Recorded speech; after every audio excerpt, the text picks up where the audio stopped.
Hello, and welcome to the Catching the Octopus podcast. Here, we will explore how connecting inward gives us an advantage outward. We openly talk about the obstacles and challenges and difficulties that life throws our way and how they become moments of gratitude and things that can benefit us when we look back on our lives.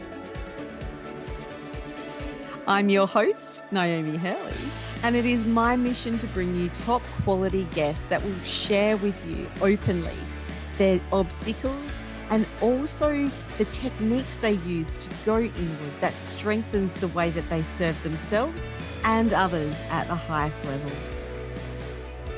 Thank you for joining. Let's get started. Hello, and welcome to this episode of Catching the Octopus podcast. Today, I wanted to talk with you a little bit about strategic planning. Now, coming into a new year, a lot of businesses tend to have some time off. And the smaller businesses tend to use that time to, yes, have some downtime, spend time with family, recharge, but also the quieter element of January can often be used for some strategic planning. Now, I know the bigger businesses would always or most always do this at the end of the financial year or for the start of the financial year around pricing, budgeting, strategies, etc. But it's a good time around, the January and around that festive season when we're off for smaller businesses to really just do a stock take and take stock of what's happening. Now, when I say a stock take, I don't just mean actual physical stock take of your stock. What I mean is a review of your business, right? And have a look at the budgets that you've set at the start of the financial year. And are you in alignment with those? Are you on track to be able to meet those? Or has something happened throughout the first part of the financial year and the last part of the last year that has actually created change or a need for change in that space? You need for more funds or a surplus of different funds that you can use in a more constructive way. Now, traditionally, a lot of businesses use the SWOT analysis approach for having a look and evaluating where they're at and for starting their strategic planning. And I think that's great. I am a big fan of the SWOT analysis as well. But when we look at the SWOT analysis, don't forget to look at the capabilities of your people, right? So what I mean about that is if you're looking to do a whole range of growth or a real big change that's coming upon, in the threats element of your SWOT analysis, you need to have a look and just see how your employees will be there. Will they be a threat to that? Do they have more of a fixed mindset when it comes to change? Or are they experiencing some challenges at the moment that are stopping them from being open-minded? Or what is their limiting belief? What's their belief threshold? What do they believe that they're capable of, or they believe that the business is capable of? Because that threshold, they won't move past that. That will be where their belief system sits. So doing your SWOT analysis, and for those of you unaware, that's your strengths, weaknesses, opportunities, and threats. You need to have a look at where your people sit as well. So yes, there's the competitors and the environment and the tools that you use and any technological changes or software developments and AI and all of those things that definitely need inclusion. But one thing that I noticed, not so much since I've been in my own business, but when I was in other people's businesses as an employee, is the SWOT analysis doesn't always go deep on the people element. It would generally say, oh, here's a threat, our people, let's do a change management process or some training there, but they don't often look at the key people, right? So there's a book by Gay Hendricks called The Big Leap, and it talks about going from your zone of genius into your zone of excellence. No, reverse that. Sorry, go from your zone of excellence into your zone of genius. And I've talked about this a bit, so you would have heard it in some other podcast episodes, I'm sure, or if you've been part of my programs. So The key element with that is, though, when we're in our zone of excellence, that's usually where we feel that our capabilities are, right? So zone of excellence is something you're really good at. You're in this space that you're achieving things, you're doing great things.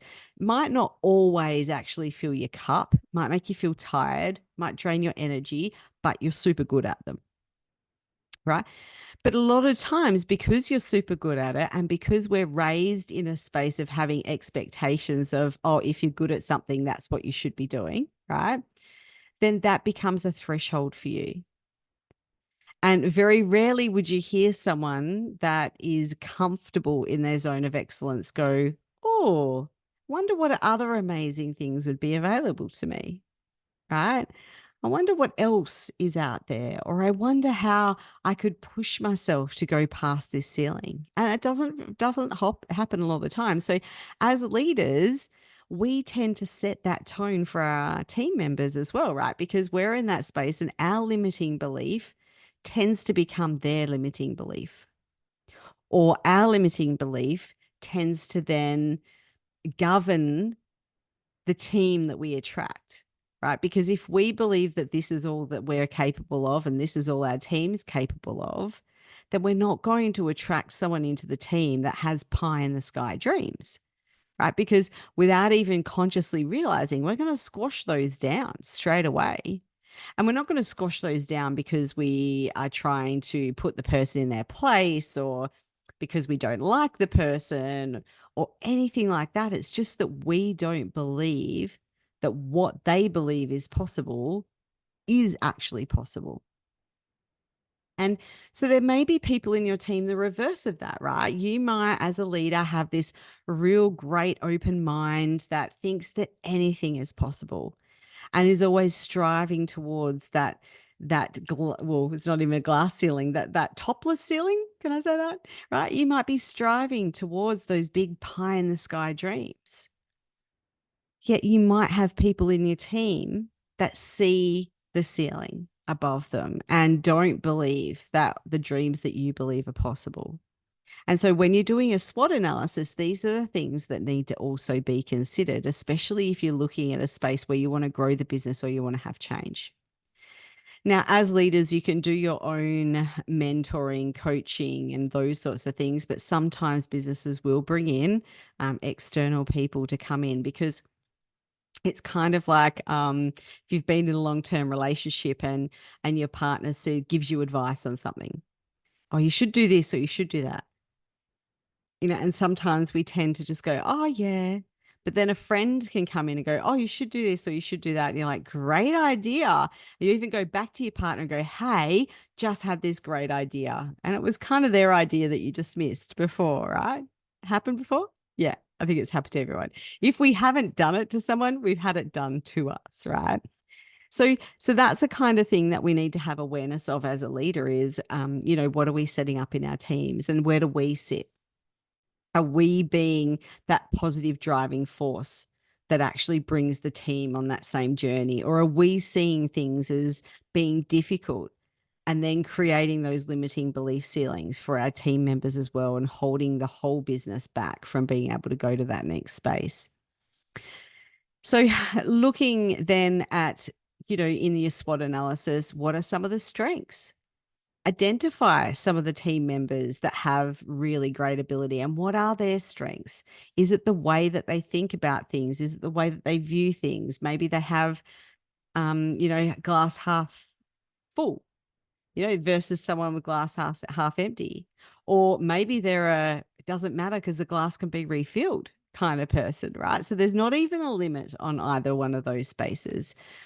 So looking at, when you do your SWOT analysis, what is the people component? What strengths do my people bring to this team? It might not be mindset, it might be technical ability. So you might have a team that's all really great technically, but not many of them have that great mindset. Awesome. Okay, we need to bring in some mindset space here, and maybe it is in the form of training, or maybe it's in the form of an internal mentor, where you go out and you hire someone that has technical skills, but also has that influence as well from that motivational factor to bring the rest of the team up. So we're looking at our strengths, we're looking at our weaknesses as well. We're looking at our opportunities. What opportunities have we got within the team? You know, in some of the businesses that I've been in, I've sat in a particular role, but I've gone and done extra study just out of interest in other areas. Now, some of the businesses I've been in have seen that and tapped into it. I've gone, cool, we're going to use that. And some of them haven't seen it as an opportunity because they were in the mindset of what they saw from me is what they believed of me. You know, even though I had these other things going on and I was doing a lot of growth and a lot of development, they didn't have the minds that could go into the space of, oh yeah, she could be capable of doing that as well, right? They just saw me in this other space and pigeonholed me there. You know, I was doing some contracting for one company in the safety space, and we were talking in the safety space, they'd had not major incidents, but a spate of significant incidents, not overly significant. Don't want to make it look like it was a dangerous workplace because it definitely wasn't. It was far from that. But they had a range of incidents. And when the investigations were kind of done, because I was looking and going, why are these repetitive things still popping up? And we identified that there were some gaps in the leadership. So I sat down, had a bit of a chat with them, and I said, look, I've got some skills around leadership capacity building with the work that I've been doing. So this is really early on in my business. Can I bring them into this space? Can I help out with these team members? And the owner of that business was straight out, sure. Now, he's very open-minded and he's very unique. He sees the best in people all the time. So he saw that I had this capability, even though I'd never shown it to him. He knew that it was there. So he openly said, go, give it a go. And so spent some time working with the leaders and developing some things and came up with a development plan that I passed on as well to be able to help. But so it's less about the detail of what happened there and more about seeing that as an opportunity, right? Because we tend to not always do that with our team members. And just because someone's been employed in a particular role doesn't mean that they don't have scope to go into different spaces. Now, this can be tricky sometimes because I know there's leaders out there that will view having this person in the role means that I don't have to recruit anyone else in it. It could get tricky. And, you know, I have been in organizations where people have actually said, I'd love to come and work in your team. I'd love to learn some more from you. But when they've gone and approached their managers to come across, they've been told, no, it's not possible. You're kind of staying here. Now, that could be a couple of things there. One, it could be that their leader didn't see the potential in them to be able to shift into a different area. Or two, it was a little bit self-serving, right? So they were probably a little bit like, oh, they're a really great employee in my team. If they leave, I'm going to have a gap and I'm going to have a hole. If you're enjoying this podcast and you want Niomi or any of her guests featured on your podcast or as a keynote speaker at your next event, you'll find their contact details included in the show notes. If you'd like to learn more about how you can work with Niomi individually or as part of your strategy to improve leadership in your business, then review the courses, offers and services at getupandgoconsulting.com.au. In some places, there's nothing wrong with that. From the way that I approach leadership, that's definitely something I would never do because I'm about the person. I've got more of a servant leadership and I want the people to be amazing and grow into their space. And I have a belief that whoever's meant to be in my team will fall into my team. So letting someone go just gives an opportunity for someone new to come in. It's not about it being an impact to me. It's more of a value add. And I have had that space. I had someone that was working in my team that said that they wanted to go into one of the other departments and experience something different, and they were brilliant at their role. Now, I need to say again and emphasize brilliant. I said it quietly. I said it so slowly just to emphasize how bloody good they were. And it was really hard for me to let them go, but I had to do that, right? Because I had to serve them. Now, after they did some learning in that space, they found out that it really kind of wasn't for them. Guess where they asked to go back to? Yes, yours truly into my team.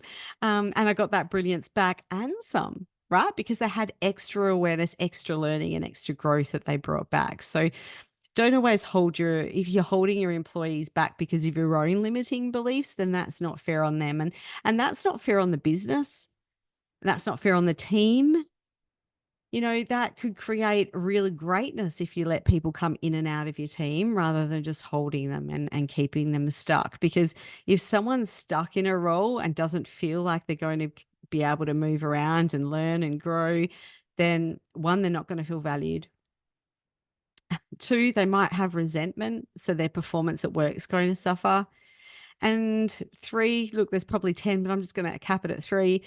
Three, they may not actually be, or they're not meeting those core needs that, Tony Robbins talks about.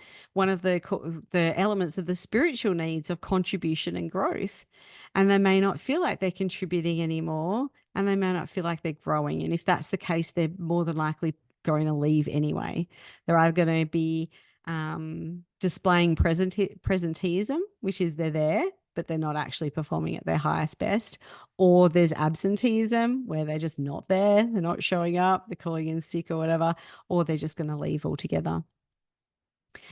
So we've got the strengths, the weaknesses, the opportunities, and the threats. And we've talked about all four of those and how that relates to people. So that's just one element of strategy that we need to look at as leaders.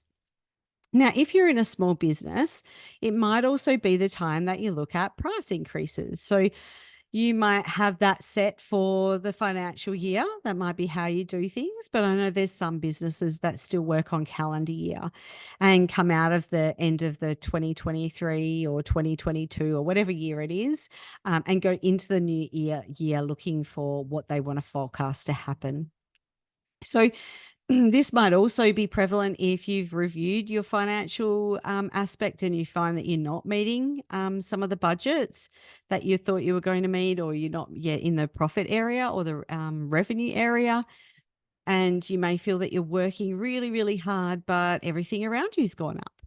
Right. So in the work that I do, so although I do a lot of work from home, and I go into client spaces as well, so I don't have a physical office or, the overheads of having to pay rent, but the software I use is always going up, right? Because the more that they get better at it, they're always bringing in, different functionalities and all those sorts of things, that they're always increasing the prices on that. So I think one of the software programs that I use that's actually a considerable chunk of what I do. So I have a program that I use that hosts my leadership program, the learning portal on that. It also hosts my mailing list. It's where I do my broadcast from and all of my newsletter emails. It hosts all of my calendars and my booking areas. So every free webinar I do, all of my RTT or past life regression sessions, all of those sorts of things are all based in there. It also hosts my feedback forms. So they're all linked together. It hosts my products and my pages. Anyway, you can see it's like a one-stop shop. And in the last calendar year, it actually went up in price 3 times, right? So it is adding some more functionality. I can now do webinars from there.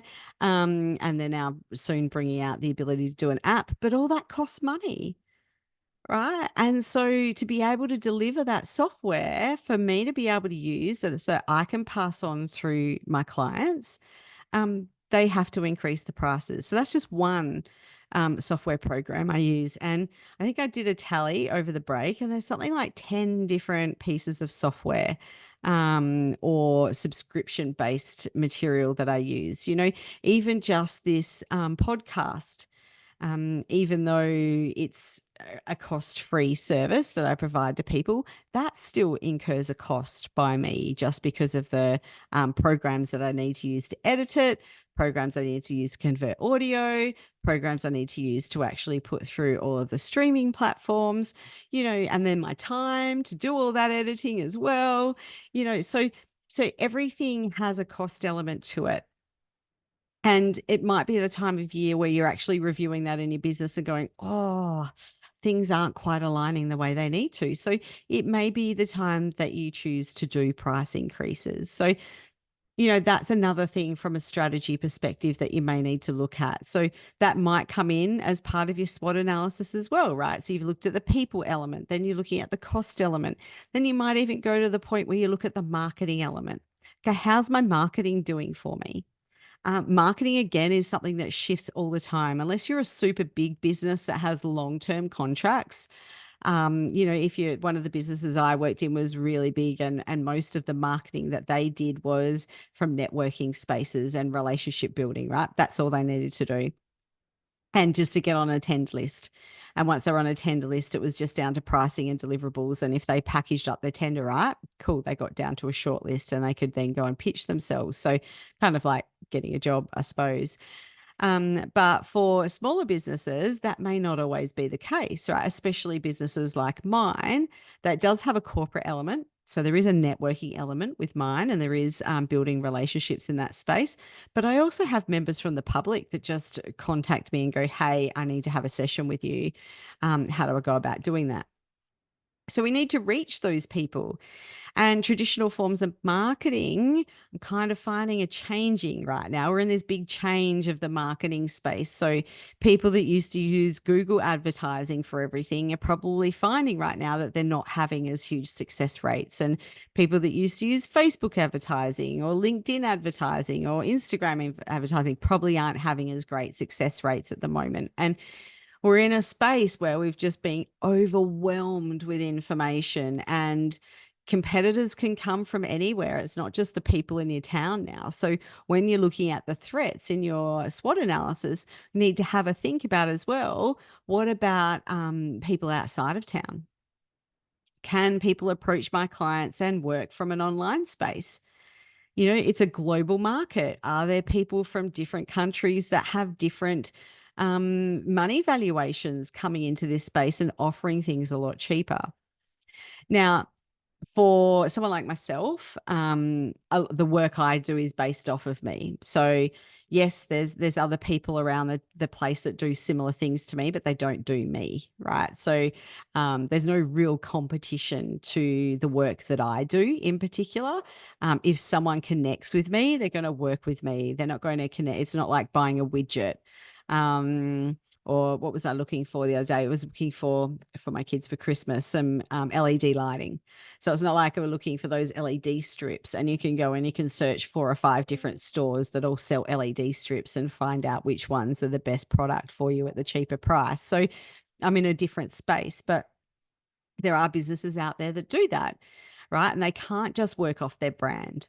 So for me, my brand is really important as well. So on my SWOT analysis, I have to look at that brand as well and have a look and make sure that I'm still showing up in the way that I want my brand to be seen, and that my services are still being delivered at that high-end quality, because I feel and how I want my brand to be seen is a high-end brand. People that come and work with me are people that like to have a quality and excellence around the service that they're provided with. So I need to make sure that I show up in that way. So there's your people, there's pricing, there's marketing, there's even some of the services that you're using as evaluating those. Am I getting the bang for my buck out of my accountant or my IT provider or whatever else you've got going on? It's a really good time while it's a little bit quiet to go in and have a look at your business and break it down into some different spaces. Now, most of the bigger businesses probably do this around March, April, and maybe push into May if they're pushing into that space, because that's when they're actually setting up all of their budgets for the next financial year. So if that's the case, maybe you want to pull this podcast out again when you go into that space, just to make sure that they're all there. If you are a small business and you want a bit of help, is me going through a SWOT analysis with your business and with your team, then yeah, feel free to reach out. I'm more than happy to give you a hand in that area as well, and really get down, because it's about really thinking about things that you don't normally think about. And if you don't want to engage a consultant like myself, or one of the other consultants around town or around your area to jump in and help you, at least grab some people that aren't quite in your business, right? That aren't like consumed by your business. So yes, have some employee representations in this group that are doing it, definitely your senior management reps, but also maybe bring in your accountant or if you've got legal representation, a lawyer, or some sort of support, one of your support people or support contractors, bring them in as well, because they're not going to see the business through the lens of your business like these other people are within your team. So that's going to give you a better space to be able to kind of work from within. So look, there's so many other areas that you can look at in a SWOT analysis, but I think that's a really good start if you're looking at the moment, if it's a little bit quiet for you, because if you haven't done this over the actual quiet time when no one's doing anything, and you've come into January, most things in Australia, if I'm being honest, don't really start until February, right? Most people are in holiday mode for all of January. And so if your business is still in that quiet space and in holiday mode, then maybe this is an exercise that you could try and fit in and give yourself some time to work on your business rather than in your business. And it doesn't mean you have to be a business owner to do this as well. You might be a senior executive and just look at your team. Okay, how can we do a SWOT analysis on this team? Or on the outputs from our department on how we're going to be able to do this better. And just make sure you include some of those things that we don't traditionally normally think about when we're doing a SWOT analysis. So as I said, if you'd like some help or you wanted to chat about that, feel free to do so. You can book on my website. There's a corporate discovery call, which is a Zoom call that you'll get for half an hour. You can get to chat to me. So if you wanted to reach out and do that, then please feel free to do so. So I hope there's been some value for you in this episode, and I am really looking forward to serving you again in our next episode. Thanks for joining in and listening to this episode of Catching the Octopus podcast. It's been great having you here. And if you'd like to go and like and subscribe and maybe even leave a 5-star rating if you think it's worth it, I'd really appreciate it. I look forward to seeing you in our next episode.